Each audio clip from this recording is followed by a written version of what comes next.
오늘 말씀의 제목은 우리는 귀향 중에 있다. 귀향이 뭐죠?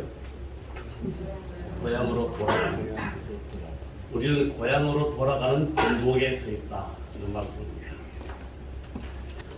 은퇴 예배를 드리기 전에 숙제를 다 해야 졸업을 할 것 같아서 지난 3주 동안 있었던 설교를 간단하게 요약을 드리고 좀 말씀을 좀 드리고자 합니다.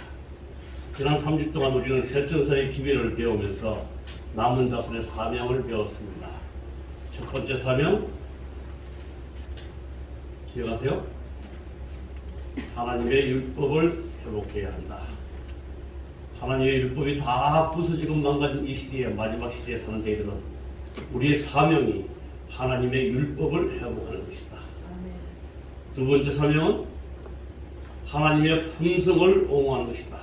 많은 사람들이 하나님이 어떤 분인지 잘 알지 못하는데 그런 시대에 우리가 살아가고 있으면서 우리 하나님께서는 기별을 주시고 그 우리가 섬기는 하나님이 어떤 하나님인지를 바르게 하나님의 그 인자심과 하나님의 그 사랑을 우리는 옹호해야 되는 그런 사명을 가지고 있습니다. 세 번째는 뭐죠? 재림을 위해서 세상을 준비시켜야 한다. 이제 우리는 성경 말씀 예언에 따라서 우리가 그토록 사랑하고 보고 싶어하는 하나님이 곧 오실 것입니다. 근데 그 하나님은 우리만 맞이할 것이 아니라 아직도 그 재림 기별과 하늘의 기별을 모르는 자들을 깨우쳐서 이 세상 사람들을 준비시키는 것이 우리의 세 번째 사명이라고 말씀드렸습니다.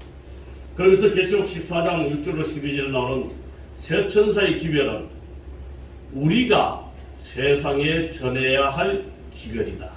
아멘. 아멘. 새 천사의 기별은 우리가 세상에 전해야 할 기별이다. 자, 첫 번째 기별 요약하게 한 컷으로 준비해봤습니다.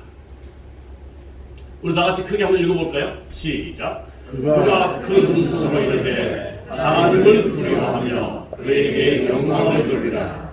이는 그의 심판의 시간이 이르렀음이니 하늘과 땅과 바다와 물들의 근원을 만드신 이를 경배하라 하더라. 이게 첫째 천사의 기별입니다. 이 시대에 우리가 전해야 될 마지막 기별인데 이 하나님을 두려워하라는데 그 하나님이 어떤 하나님인가를 이 기별에는 잘 말씀하고 있습니다. 하늘과 땅과 바다와 물들의 근원을 만드신 하나님. 다르게 말씀드리면 창조주 하나님. 제가 이렇게 한 도표를 만드는 것은 여러분들이 이해를 돕기 위해서입니다. 하나님을 두려워하는데 그 하나님은 하늘과 땅과 바다와 물들의 근원을 만드신 하나님, 창조주 하나님. 그 외에 어떤 신은 이 땅에서 다 망하겠다고 예레미야는 말하고 있습니다. 그 하나님을 경배하라고 합니다. 경배하는 것은 그 하나님을 두려워하며 영광을 돌리는 삶이다. 여기서 두려워한다는 사실은 무서워 떠는 하나님이 아니라 그 하나님의 그 위대하심을 우리가 경외하고 존경하는 그리고 그분의 이름만을 나타내는 그러한 삶이 경배하는 삶이다. 언제 경배해요? 안식일에. 왜? 하나님은 창조주 하나님이시기 때문에 창조의 기념일인 안식일에 우리 하나님을 경배해야 된다. 그래서 첫째 천사의 기별을 요약하면 안식일 회복신앙을 통한 재림 준비입니다. 왜냐? 심판의 시간이 가까웠기 때문에. 여러분의 머리에 사진기로 이 그림을 찍어 놓길 바랍니다. 어디 가나 다 성경할 수 있겠습니다. 이제 두 번째 천사의 기별은 무너졌도다 큰 성 바벨론이여 모든 나라에게 그의 음행으로 말미암아 진노의 포도주를 먹이던 자로다. 그 말씀을 좀 해석하면 이 음행은 우리가 무엇인지 다 아십니다. 이 성경의 음행은 교회가 하나님의 순수한 말씀에 따라서 세상과 혹은 정부의 힘을 빌려서 그의 일을 하고자 하는 연합된 세력을 이 음행이라고 말하고 있습니다. 그래서 여기 큰 성 바벨론이 무너졌는데 이 큰 성 바벨론이 어떤 성인가? 그거 하늘이 이 음행으로 말미암아 진노의 포도주를 세상 사람들에게 먹이는 단체 무리가 바벨론인데 진노의 포도주는 바벨론의 거짓 교리를 말하고 있습니다. 이 거짓 교리는 거짓된 안식일과 영혼 불멸설 대표적인 것. 그래서 안식일 예배 대신에 일요 예배를 강조하고 영혼 불멸설을 하면서 강신술을 통해서 이 마지막 시대에 하나님의 백성들, 하나님의 기별을 왜곡시키는 무리가 있다는 사실입니다. 그래서 둘째 천사의 기별을 요약한다면 세상과 연합한 타락한 교회가 거짓된 교리를 가르침으로 무너진다는 거예요. 그런 집이 무너지면 어떻게 해야 돼요?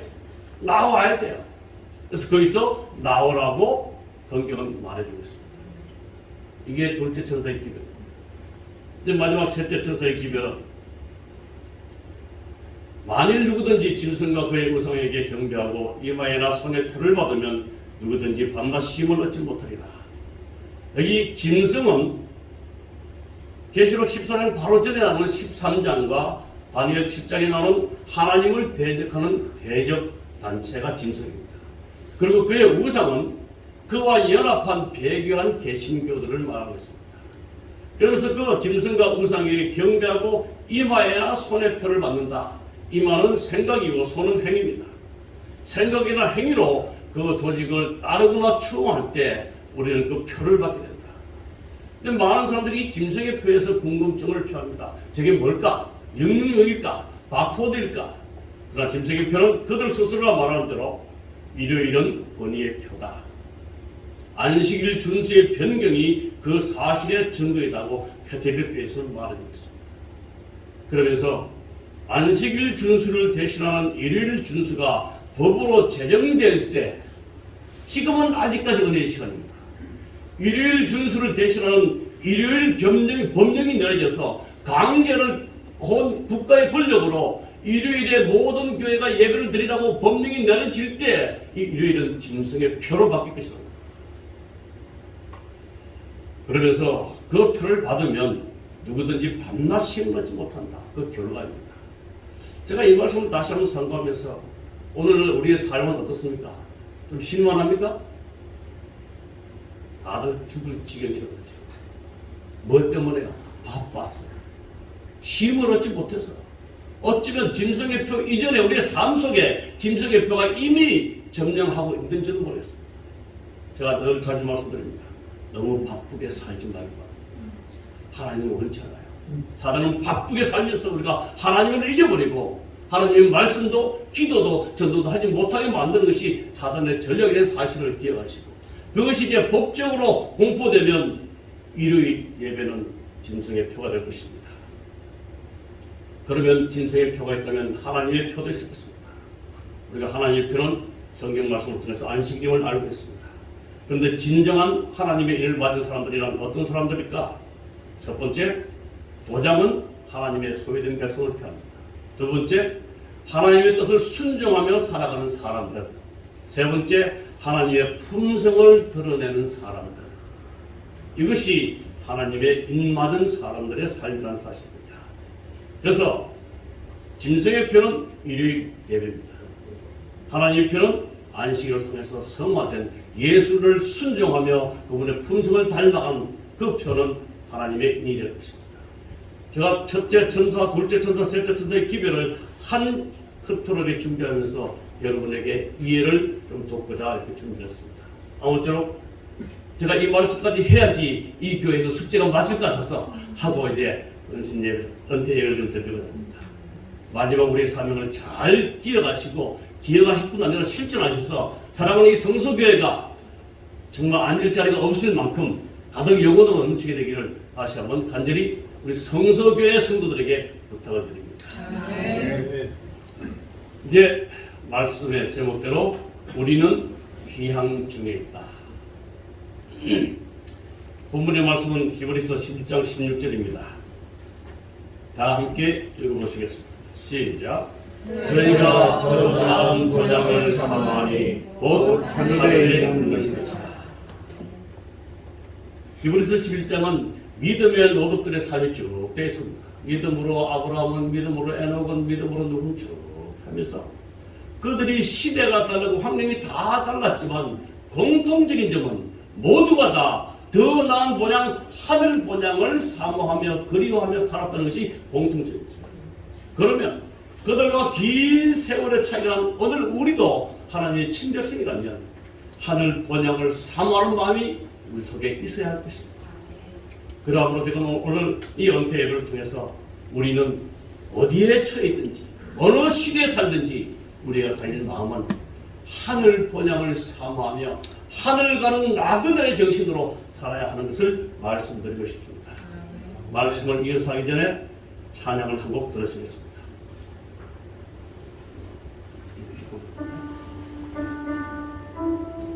본향을 향하여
남성 합창의 매력입니다.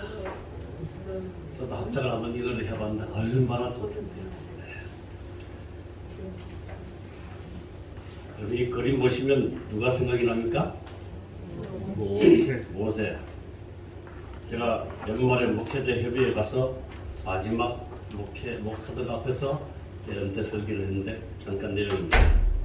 출애굽기 2장 9절에 보면 바로의 딸이 그에게 이르되 이 아기를 데려다가 나를 위하여 젖을 먹이라. 내가 그 삭슬 주리라. 이 이야기는 지금으로부터 약 3530년 전의 사건입니다. 여러분 3530년 전의 일을 아십니까? 성경을 배우면 알 수 있습니다. 3530년 전에 그 당시 애굽이 강대국으로서 많은 주변 국가를 지배할 때에 히브리 백성들이 그 나라의 노예로 살았습니다. 근데 이 히브리 백성들은 하나님을 섬기는 백성들이라서 이 굉장히 건강했어요. 그래서 산모들이 아이들 낳으면 참 잘 자랐습니다. 근데 그 당시 애굽 왕 바로가 고민이 생겼는데 자기들이 종으로 삼고 있는 이 히브리 백성들의 남자들의 숫자가 너무 많아지는 겁니다. 그러니까 두려웠어요. 야, 쟤들이 숫자가 많아져서 반란을 일으키면 우리가 위협하겠구나. 그래서 그것을 깨닫고 명령을 내리기를 히브리 백성들 중에 남자를 낳으면 다 죽이라는 명령을 내립니다. 얼마나 두려운 상태였어요. 그러한 가운데 한 여인이 요게벳이라는 여인이 아들을 낳았어요. 히브리 여인. 참 하나님의 음성을 듣고 사는 이 여인이 아이를 낳았는데 어떻게 할 수가 없습니다. 하나님의 법에 따라 승리하고. 그래서 애굽 사람들 몰래 키워오는데 이 아이가 커갈수록 우는 소리가 점점 커지는 겁니다. 이제 더 이상 집에서 키울 수가 없어요. 키우면 온 가족이 다 죽임을 당하는 불행을 느낍니다. 하나님께 간절히 기도드리고 이 아이를 데리고 잘 바구니에 싸서 물이 들어오지 않게 역청을 바르고 갈대 숲 사이에 데려놓습니다. 물이 떠내려가지 않게 하기 위해서. 그러면서 그 아이의 모든 나머지 삶을 하나님께 맡깁니다. 그런데 그 시간이 잠시 지나고 애굽 바로의 공주가 자기의 하녀들을 데리고 이 나일강의 성에 오면 목욕하러 왔다 그러는데 더 구체적으로 보면 목욕하러 온 것이 아니라 그 당시 이 애굽 사람들은 나일강을 다산 아이를 많이 낳게 하는 신으로 여겨서 신께 예배하러 왔던 겁니다. 그러던 중에 이 아이 모세가 우는 소리를 듣게 됩니다. 시인을 통해서 데리고 와라. 그래서 바로의 공주가 이 어린 모세, 버려진 어린 모세가 바구니에 담겨있는 모습을 보고 그의 마음에 동정심이 일어났다. 여러분 생각해보면 참 이 세상의 역사는요. 그의 아버지는 히브리의 모든 남자들은 다 죽이라고 명령을 내렸는데 그의 딸은 그 히브리 남자 아이를 보고 어떤 마음이 생겨요? 동정심이 생겼어요. 하나님의 역사입니다. 그래서 사녀에게 데리고 옵니다. 제가 뭐 긴 설명은 안 드리지만 그때 멀리서 그 광경을 지켜보던 누나 미리암이 쫓아갑니다. 공주님, 내가 이 아이를 위해서 유모를 데려올까요? 이 당시 공주는 혼자의 몸이기 때문에 이 아이를 키울 수가 없습니다. 그래, 데려와봐라. 이 미리암은 누굴 데려가요?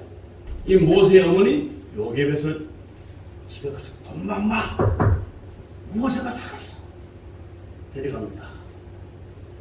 근데 제가 이번에 다시 한번 공부를 하면서 이 요게벳이 얼마나 자기의 감정을 자제했을까, 억제했을까. 자기 아들 보고 막 울고 불고 했으면 금방 눈치챘을 겁니다. 그 모성애를 차지하면서 태어난 척 그 아이를 공주부터 받아갑니다. 그때 이 바울의 딸이 자기 모세 어머니 요게벳에게 한 말이 이 말이에요. 그에게 이르되 이 아이를 데려다가 나를 위하여 젖을 먹이라. 그러면 내가 뭘? 삭슬 주겠다. 쉽게 말씀드리면 자기 아들을 키우고 월급 받는 엄마가 됐습니다. 어떤 상황에 모든 히브리 민족들이 정말 두려움 속에서 자기 아들을 버릴 수밖에 없는 그런 극한 상황에서 이제 공주의 보호 속에 마음 놓고 자기 아들을 키우면서 월급 받는 엄마, 세상에서 가장 행복한 엄마라고 저는 표현합니다. 아멘이 없네요. 제가 이 말씀을 왜 드리냐 그러면 제가 목회를 마치면서 가장 행복한 사람이라는 걸 말씀드리고 싶습니다. 저는 평생의 꿈이 목사가 되는 것입니다. 근데 하나님이 하나님의 계획에 의해서 41살에 목회를 나오게 하셨어요. 그 목회 시험 공부하러 가기 37살 바로 전해에 그 당시 제가 간판을 했습니다. 5층짜리 아파트에 매달려서 페인트를 가지고 장미 아파트를 글씨를 다 씁니다. 글자, 장자, 한자가 저 키보다 더 커요. 이렇게 쓰고 있는데 제 마음속에 드는 생각이, 하나님, 제가 이게 갈 길입니까? 제 길이 이 평신도의 길을 간다면 제 마음을 편하게 해주시든지 아니면 목회의 길을 열어주시든지 하나님 뭔가 해주셔야 되지 않습니까? 집사로서 주님을 섬기라면 섬기겠습니다. 그러나 목회의 길을 열어주시면 또 가겠습니다. 그렇게 한참 일을 하다 말고 페인트 붓을 떨고는 하고 있는데 밑에서 도와준 한 청년이, 형님 그것은 뭐합니까? 잠깐만 기다려라. 그렇게 줄에 매달려서 참 간절히 기도했던 그 때가 있습니다. 그 다음에 하나님께서 길을 열어주셔서 늦게 멀리 외국 가서 공부하고 또 한국 와서 1년 더 공부하고 이렇게 목회를 시작한 지가 이제 24년이 되고 오늘 마지막 현역으로서 목회 설교를 하게 되었습니다. 정말 가장 하고 싶은 그 일을 우리 하나님께서 하게 해주셨고 또 수고했다고 때마다 월급 주시고 지금까지 살게 해주셨습니다. 저는 제 목회 삶을 그리면서 이 모세의 어머니 요게벳이 아마 저와 같은 심정이 아니었을까 하는 생각을 해보면서 여러분의 기도와 하나님의 은혜로 참으로 행복한 목회를 했습니다. 다시 한번 감사를 드립니다. 그래서 저는 이 시간 제가 먼저 양해를 좀 구합니다. 지난 동기신학 때 오랜만에 모여서 오프라인으로 이 성도들이 모여서 찬양 지원을 했는데 얼마나 행복했는지 너무 소리를 질러가지고 목이 좀 망가졌는데요. 이 오늘 은퇴일에 새 찬양을 통해서 제 신앙을 좀 고백하고자 합니다. 첫 번째 노래는 하나님의 은혜입니다. 우리 제가 노래를 좀 낮춰서 부르야 되기 때문에 이제 따라하기 못하겠는데요. 혹시 제 목소리가 안 나오면 여러분 함께 좀 해주시면 좋겠어요.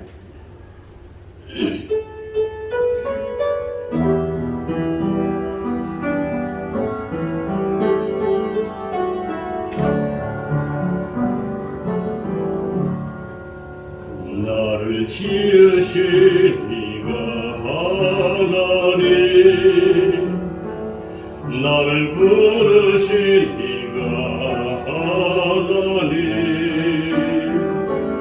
나를 보내신 이도 하나님, 나의 나된 것은 다 하나님의 은혜라. 나의 달려갈 길 나가도록 나의 마지막 부탁하도록 나로 그 십자가 품게 하시니 나의 나된 것은 다 하나님의 은혜라. 한량없는 은혜 갚을 수 없는 내 삶을 애워사는 하나님의 은혜. 나 주저함 없이 그 땅을 밟은 도 나를 붙드시는 하나님의 은혜. 이만큼만 부르겠습니다. 제가 이 노래를 좋아하는 이유는 이 노래에 제 신앙이 담겨 있습니다. 나를 지으신 이가 하나님, 창조주 하나님의 신앙입니다. 새 천사의 기별이 포함되어 있고 저는 이 하나님을 몰랐더라면 제가 누군지 알 길이 없습니다. 하나님의 은혜로 부모님의 신앙을 이어받은 저는 제가 누구인지 하나님을 통해서 알게 되었기 때문에 나를 지으신 이가 하나님, 이 노래를 부를 때마다 굉장한 제 마음속에는 뜨거움이 있습니다. 그리고 나를 부르신 이가 하나님, 소명의식이 있습니다. 내가 목회를 하지만 이 목회는 내가 하는 것이 아니라 하나님께서 나를 부르신다는 사실. 그것 때문에 언제나 사람들에게 칭찬을 들을 때나 혹은 때로는 불평을 들을 때나 저는 하나님께 무릎 꿇을 수밖에 없습니다. 그리고 나를 보내신 이도 하나님이시다. 그 사명의식을 깨닫게 하신 분이 우리 하나님의 은혜라는 사실을 생각하면서 얼마나 이 노래를 즐겨하는지 모릅니다. 요즘 뭐 은혜라는 노래 참 많이 있잖아요. 뭐 당신이었어, 뭐 은혜였어라는 노래 많이 있는데 그 노래 중에 이 찬양이 제 신앙을 모두 함축해주는 의미가 있어서 너무너무 감사합니다. 그러면서 보면 나로 그 십자가 품게 하시니 오늘 우리 장로님께서 교과생활 참 잘해주셨는데 십자가의 정신이 무엇인지를 가르쳐주셨어요. 예수의 정신인지 무엇인지, 예수의 정신이 무엇인지 이 말씀과 하나님을 통해서 배우게 되었습니다. 용서와 사랑과 화평의 정신. 그러면서 그렇게 된 것은 다 하나님의 은혜다. 내가 잘나서가 아니라 내가 뭔가 위대해서가 아니라 하나님께서 그렇게 해주셨다는 사실을 저는 늘 겸손한 마음으로 받아들입니다. 때때로 저는 이 노래를 부르면서 나의 나 된 것은 하나님의 은혜라. 정말 조심스럽게 봅니다. 제가 오늘 혹은 누군가 나를 만족스럽지 못하게 생각한다면 하나님 은혜가 될 수 없는 사실. 누군가가 저를 통해서 행복과 기쁨을 누린다면 그것이 하나님의 은혜가 될 수 있지만 혹 저의 부족함으로 하나님의 이름을 욕돌리는 사람이 된다면 하나님의 은혜가 아닐 수 있습니다. 그래서 이 찬양이 너무너무 좋아요. 특별히 나 주저함 없이 그 땅을 밟음도 이 말씀이 뭡니까? 우리의 연약한 믿음이지만 하나님의 은혜로 우리는 하늘을 갈 수 있음을 구원의 확신을 가르쳐준 거예요. 나 주저함 없이 그 땅을 밟는다. 이 모든 것이 하나님의 은혜임을 가르쳐주는 말입니다. 제가 얼마나 좋아하는지 몰라요. 두 번째 곡입니다. 우리 찬양 들어서 그만 좀 들려드리고 우리 아시는 분 같이 불렀으면 좋겠습니다. 우리 오늘 공교롭게 같이 좀 하신대요.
하나님의 은혜로 목회를 하며 살아가지만 자신을 돌이켜보면 너무나 하나님께 황송할 뿐입니다. 내 본향 가는 길 참 복된 길, 나 이제 갈 곳은 저 본향뿐. 누군가가 이런 글을 썼습니다. 인생은 속력이 아니라 방향이다. 한국 사람들만큼 바쁘게 사는 사람들입니다. 근데 아무리 바쁘게 살지만 어디를 향해 가고 있는지 알지 못한다면 속도가 빠를수록 위험한 것이고 불행한 것입니다. 저는 이 찬양을 부를 때마다 내 본향 가는 길 참 복된 길, 나 이제 갈 곳은 하늘나라. 제 인생의 방향이 너무나 뚜렷하게 십자가의 은혜로 정해져서 인하여 하나님께 감사를 드립니다. 아멘.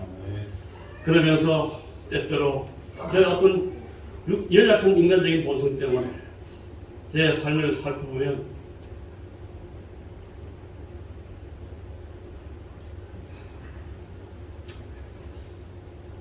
죄되고 항소롭습니다. 하나님 앞에. 그럼에도 불구하고 그 예수님의 사랑이 나를 용납하시고 안아주셔서 생명의 멸류관이 제 것임을 저는 확신합니다. 아멘. 이 3절의 가사는 다르게 표현하면 믿음으로 말미암는 의라는 것입니다. 우리는 아무것도 할 수 없는 존재입니다. 우리가 아무리 선한 일을 행할지라도 그것은 더러운 걸레와 그 썩은 새끼로 같습니다. 그러나 하나님의 사랑이, 예수 그리스도의 십자가의 사랑이 그 모든 것들을 용납하셔서 우리에게 생명의 멸류관을 주시는 것, 믿음으로 말미암는 거예요. 나는 아무것도 아니요 오직 그분의 사랑만이 나를 살게 하시다는 이 가사의 내용이 저는 너무 좋습니다. 때때로 이 노래를 혼자 많이 부릅니다.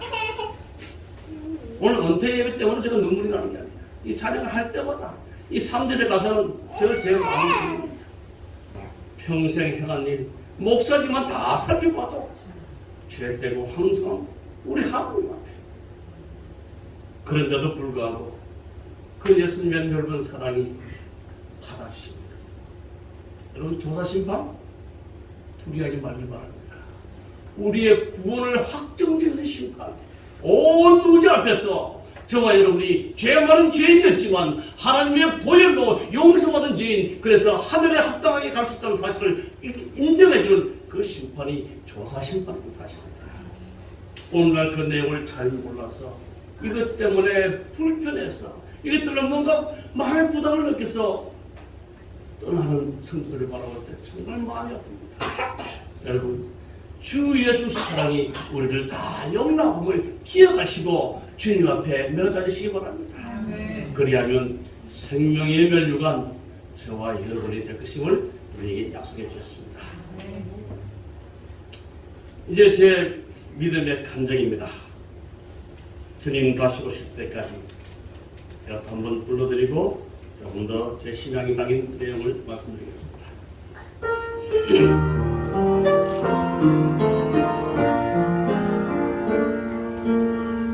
주님 다시 오실 때까지 나는 이 길을 가리라. 좁은 길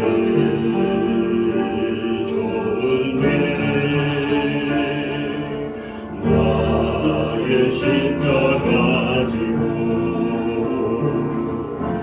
나의 가는 길 끝에서 나는 주님을 보리라. 영광의 내 주님 나를 맞아주시리. 함께 주님 다시 오실 때까지 나는 일어나 달려가리라. 그의 영광 온 땅 덮을게.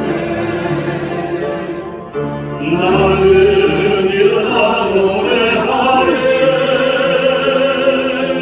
내 사모하는 주님 온 세상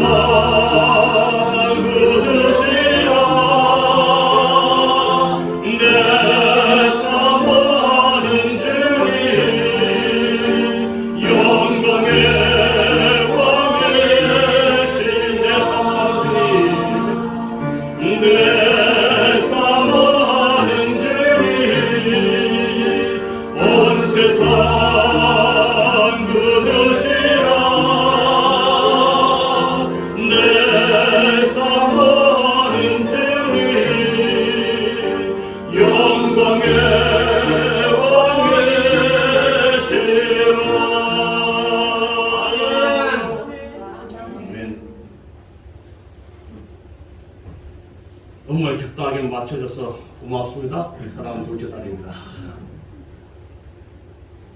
주님 다시 오실 때까지 나는 이 길을 가리라. 내 사랑하는 주님, 영광의 왕이시다.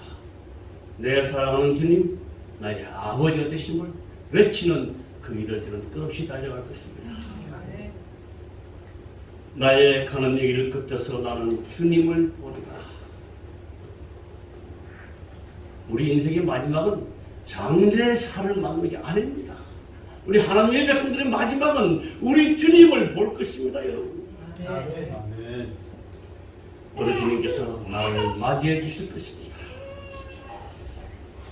주님 다시 오실 때까지 나는 일어나 달려간다. 주의 영광 온 땅 덮을 때 나는 일어나 노래하리라. 내 사모하는 주님 온 세상 거두시라. 내 사모하는 주님 영광의 왕이시다.